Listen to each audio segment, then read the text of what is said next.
दिए गए प्रश्नों का उत्तर सत्य या असत्य में करें। पहला प्रश्न देखिए क्या दिया हुआ है, प्रत्येक अपरिमेय संख्या एक वास्तविक संख्या होती है। तो सबसे पहले हम लोग को देखना पड़ेगा कि वास्तविक संख्या क्या होती है। वास्तविक संख्या, तो वास्तविक संख्या जो होती है वो परिमेय संख्या और अपरिमेय संख्या का समागम होता है, मिला हुआ। जब दोनों संख्या को एक मिलाकर एक कंबाइन कर देते हैं तो वो एक वास्तविक संख्या बनती है।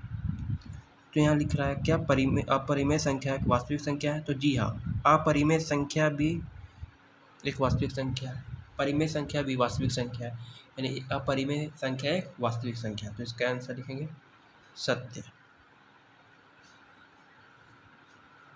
क्वेश्चन नंबर 2 क्या पूछ रहा है, संख्या रेखा पर प्रत्येक बिंदु √m के रूप में होता है जहां m एक प्राकृतिक संख्या है। तो देखिए संख्या रेखा को बनाते हैं, 0 1 2 3 -1 -2 -3। तो यहाँ पर क्या लिखा हुआ है कि √m के रूप में होता है, यानी संख्या रेखा का प्रत्येक बिंदु ये कोई भी ये √m के रूप में होता है। तो क्या √1 को हम लोग ये हो सकता है, देखिए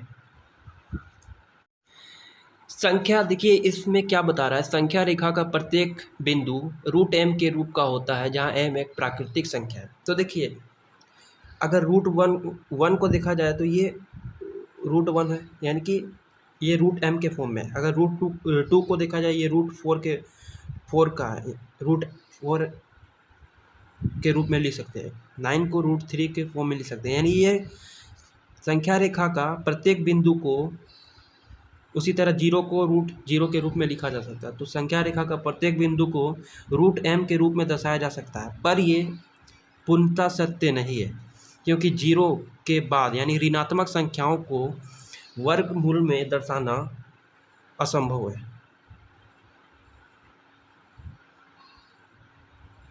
√1 का -1 का कोई भी वर्गमूल संभव नहीं है, यानी किसी भी संख्या का वर्गमूल करेंगे वो ऋणात्मक संख्या प्राप्त कभी नहीं होगा। तो इसलिए यह कथन असत्य है कि संख्या रेखा का प्रत्येक बिंदु वर्गमूल m के रूप का होता है जहाँ m एक प्राकृतिक संख्या है।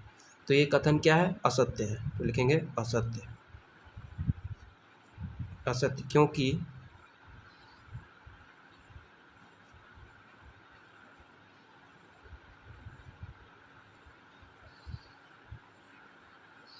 क्योंकि ऋणात्मक संख्याओं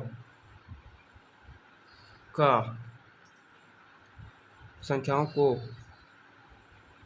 वर्गमूल के रूप में नहीं दर्शाया जा सकता है।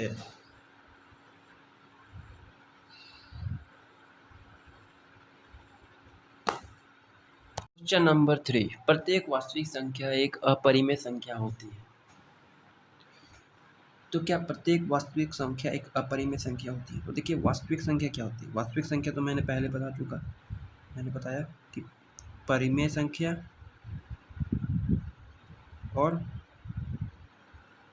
अपरिमेय संख्या, इसके संग्रह को क्या बोलेंगे, वास्तविक संख्या बोलेंगे। ये दोनों मिलेगा तो एक संख्या बनेगा जिसे बोलेंगे वास्तविक संख्या।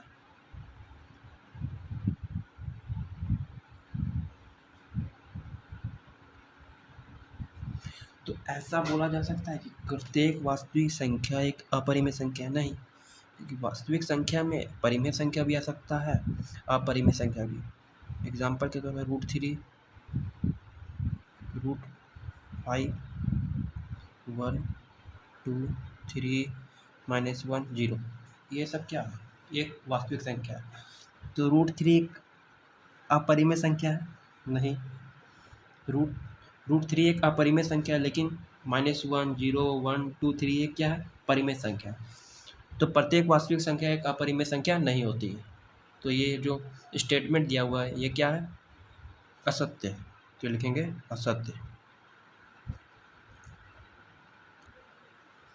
तो नेक्स्ट क्वेश्चन देखते हैं। यहाँ पर लिख रहा है कि क्या सभी धनात्मक पूर्णांकों के वर्गमूल अपरिमेय होते हैं, और यदि नहीं होते हैं तो एग्जाम्पल दो, उदाहरण दो। तो देखिए, अगर √2 लेते हैं तो ये क्या हुआ है, 2 क्या है, एक धनात्मक पूर्णांक है, धनात्मक पूर्णांक है, लेकिन इसका वर्गमूल क्या हो गया, ये एक अपरिमेय हो गया, अपरिमेय हो गया। उसी तरह √3 ले लेते हैं, ये भी एक धनात्मक पूर्णांक है, लेकिन इसका भी वर्गमूल अपरिमेय हो गया। लेकिन √4 क्या एक धनात्मक पूर्णांक है, लेकिन इसका वर्गमूल 2 आ रहा है, जो कि एक परिमेय। तो ऐसे उदाहरण के तौर पे √16, √25, ये सब क्या हो गया, एक परिमेय हो जाएगा। तो उदाहरण ये हो गया, ये सब उदाहरण हो गया। यानी कि √4 एक धनात्मक पूर्णांक तो है, लेकिन इसका वर्गमूल एक परिमेय है, अपरिमेय नहीं है। उसी तरह √16 वर्गमूल 16 का 4 आता है, तो ये एक परिमेय संख्या है। उसी तरह वर्गमूल 25 का 5 आता है, ये एक परिमेय संख्या है। That's why we can say that। Hello guys, आज आप लोगों को बताने जा रहा हूँ कि √5 को संख्या रेखा पर किस प्रकार निरूपित करते हैं। तो देखिए, √5 को संख्या रेखा पर निरूपित करने का सबसे सही तरीका है कि सबसे पहले आप एक स्ट्रेट लाइन खींच लें, एक सरल रेखा खींच लें, और एक वहाँ पर इस पर एक पॉइंट डिनोट कर दें जिसको 0 लिखो, और एक एक यूनिट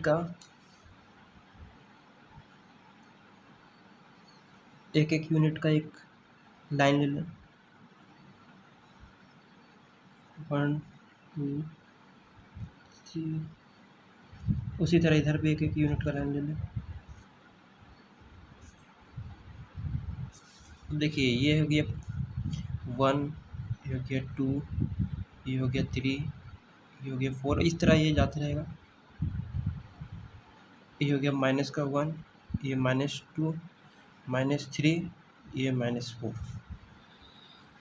अब √5 को संख्या रेखा पर शो करना है। तो √5 देखिए बनता है किस प्रकार से। √5 को लिखने का तरीका हो सकता है √4 + 1, और √4 को लिखा जा सकता है 2 का स्क्वायर + 1 का स्क्वायर का रूट। तो यहाँ से क्या करेंगे, 2 यूनिट ले लेंगे,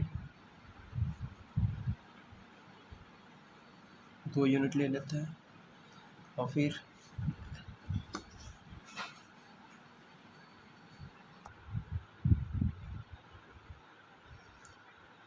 टू स्क्वायर + 1 स्क्वायर,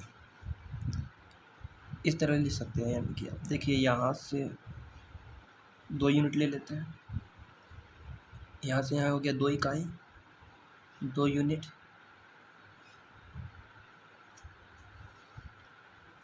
और 90 डिग्री पे 2 यूनिट लेते हैं। तो इसके लिए इस प्रोटेक्टर का यूज़ करते हैं, और इस पे 90 डिग्री, देखिए यहाँ 90 डिग्री आ रहा है, तो इससे मिलाते हुए एक लाइन खींचते हैं। देखिए ये लाइन खींचेंगे, लेकिन ये वो लाइन कैसा होना चाहिए, मात्र 1 यूनिट का होना चाहिए, ठीक ना। तो 1 यूनिट यानी 8 से 9 1 यूनिट। अब देखिए, ये हो गया 2 यूनिट, ये हो गया 1 यूनिट। तो अब इसको मिलाकर एक ट्रायंगल बना देते हैं। तो ये कर्ण जो है, ये कर्ण होगा √5 यूनिट। कैसे होगा, अब इधर देखिए, इसको अगर कि A मान लेंगे, इसको B मान लेंगे, इसको C मान लेंगे, तो √A AB का स्क्वायर प्लस बी सी का square is equal to A C का स्क्वायर हो जाएगा ना, ये पाइथागोरस थ्योरम से, पाइथागोरस प्रमेय से।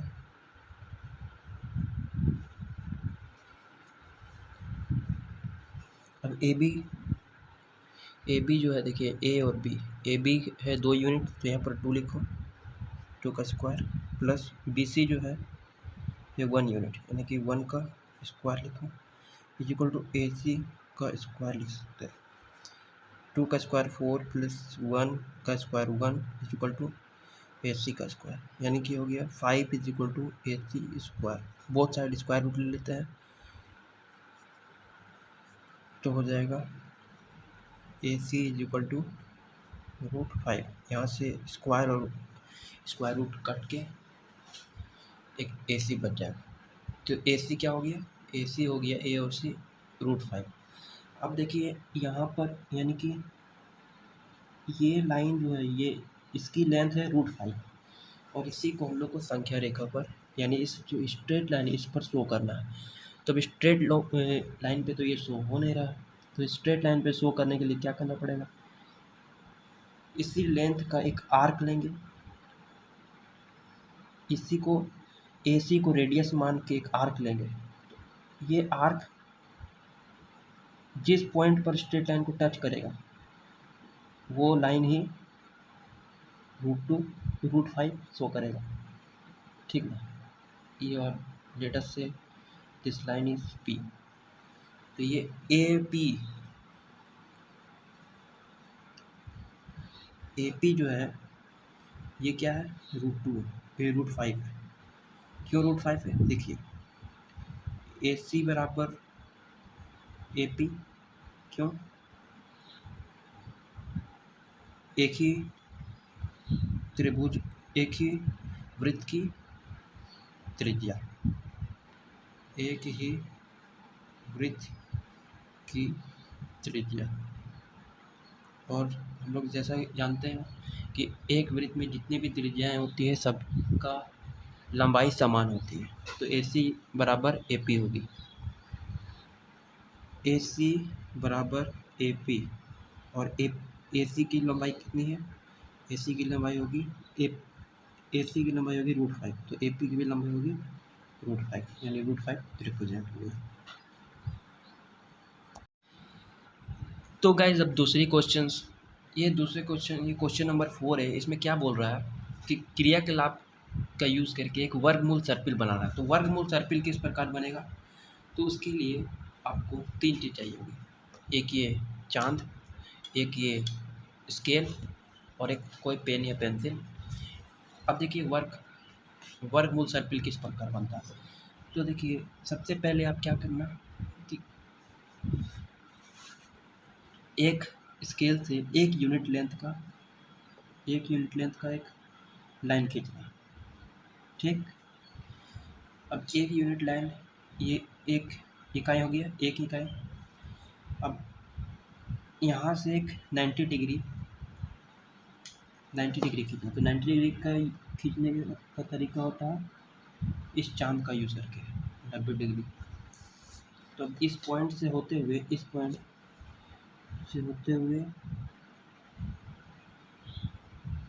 एक यूनिट का लेंथ खींचना है। ये क्या हो गया, 1 यूनिट और ये क्या हो गया, 1 यूनिट। अब ये दोनों को, इसको हम क्या लिखते हैं, इसको O मानते हैं, इसको इसको P1, इसको P2 मान लेते हैं। अब इसको क्या करते हैं, P2 को O से मिला देते हैं।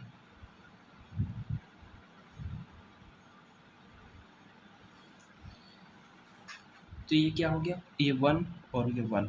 तो जिस तरह हम लोग जानते हैं कि ये एक 90 डिग्री का एक राइट एंगल ट्राइंगल हो गया, तो 1 का स्क्वायर प्लस 1 का स्क्वायर इक्वल टू का अंडर रूट ले लो, तो हो गया ये OP2 का लेंथ। तो OP2 का लेंथ क्या हो गया, टू OP2, तो OP2 का लेंथ हो गया √2।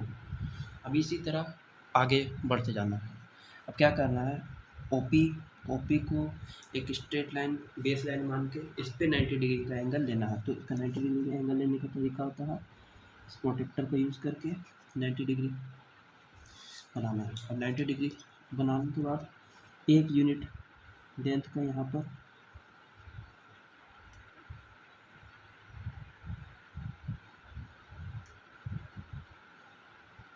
यहाँ 1 यूनिट का अभी हो गया। इस पॉइंट को P3 बोलते हैं। P1 P2 P3 को O से फिर मिला होता है।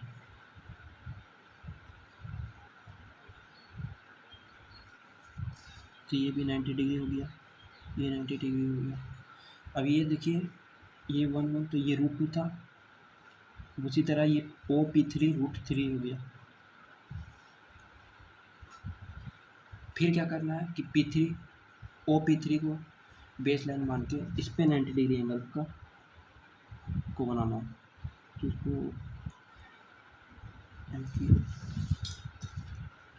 यहाँ से होते हुए एक यूनिट लेंथ का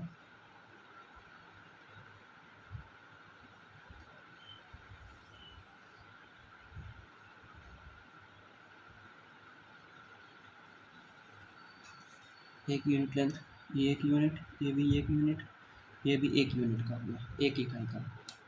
अब ये P4 लिख देते हैं।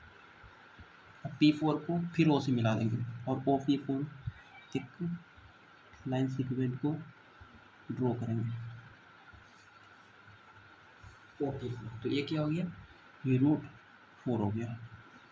उसी तरह फिर यहाँ पे P4 के ऊपर एक 90 डिग्री एंगल का कंस्ट्रक्शन करेंगे OP4 पे।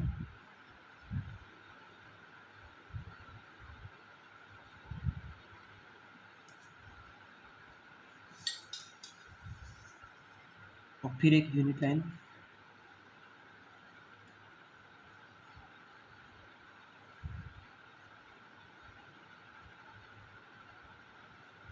यहाँ से फिर एक यूनिट लाइन खींचेंगे। फिर ये एक हो गया और फिर इस पॉइंट को P5 लिख देता हूँ। तो P5 को फिर O से ड्रॉ करना, मिला देना। तो P5 से O को फिर मिलाएंगे, ये हो गया √5।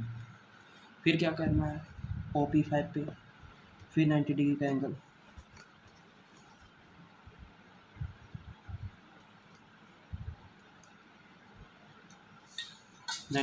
लेना और फिर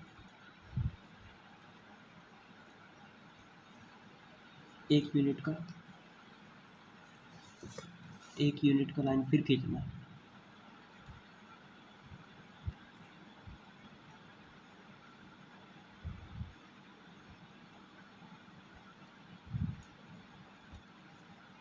फिर एक यूनिट लाइन खींचना है। फिर इस लाइन को P6 बोलना है और P6 को फिर O से मिलाता है।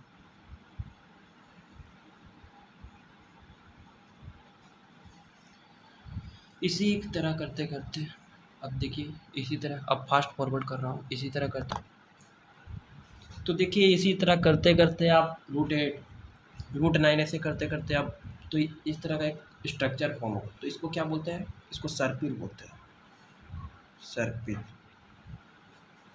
या इसको इंग्लिश में स्पाइरल बोलते हैं। एक स्पाइरल तरह का स्पाइरल बन रहा। स्पाइरल का शेप किस तरह होता है, कुछ इस तरह से निकलते हुए इस टाइप से ऐसे घूमते हुए जाता है। तो इस टाइप का स्ट्रक्चर हम लोगों को नेचर में बहुत ज़्यादा दिखता है, मैथमेटिक्स में भी ये शो होता है। तो यही स्पाइरल बन रहा है। यहाँ से स्टार्ट होते हुए अगर इस पॉइंट को मिलाते जाएंगे, एक ड्रॉ करेंगे, तो ये बड़ा होता हुआ दिखेगा। तो इस तरह का स्ट्रक्चर को, इस तरह का आकार को, ये किस तरह ये स्पाइरल है। तो इसी को बोलते हैं स्पाइरल।